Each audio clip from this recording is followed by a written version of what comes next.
আজ হনুমান জয়ন্তী। আজকে একটা খুব ইম্পর্ট্যান্ট দিন। আমি নিজে হনুমানজির খুব বড় ভক্ত।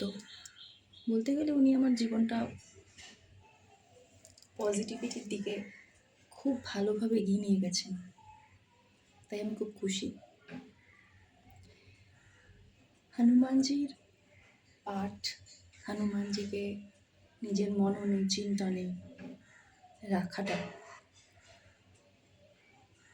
জন্য কোনো প্ল্যানিং প্রোগ্রামিংয়ের দরকার হয় না, এটা নিজে নিজেই চলে আসে।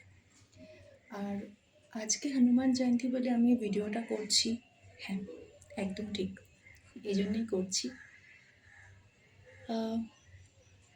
নর্মালি আমি ভিডিও অতটা আমি কিছু বানাই না নিজের। হনুমানজি জয়ন্তীতেই শুরু করলাম এরকমভাবে সবার সাথে কথা বলে নিজের মনের ভাষা চিন্তা তুলে ধরা প্রচেষ্টা, ছোট, খুব বড় নয়।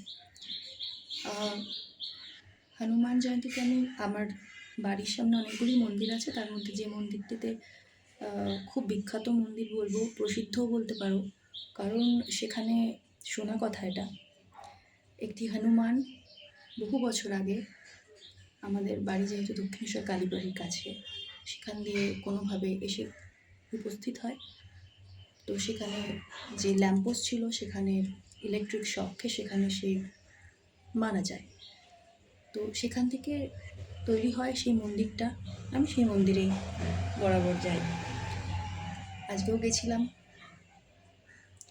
কোনো প্ল্যানিং ছিল না যাওয়ার, বোধহয় ঠাকুরই টেনেছিল, এটা আমার বিশ্বাস।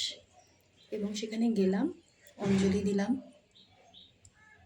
প্রসাদ চেয়ে নিলাম, লাড্ডু, হনুমানজির পায়ের ফুল, জবা ফুল, বাড়ি গেলাম, এসে তোমাদের সঙ্গে একটু শেয়ার করলাম। Thank you.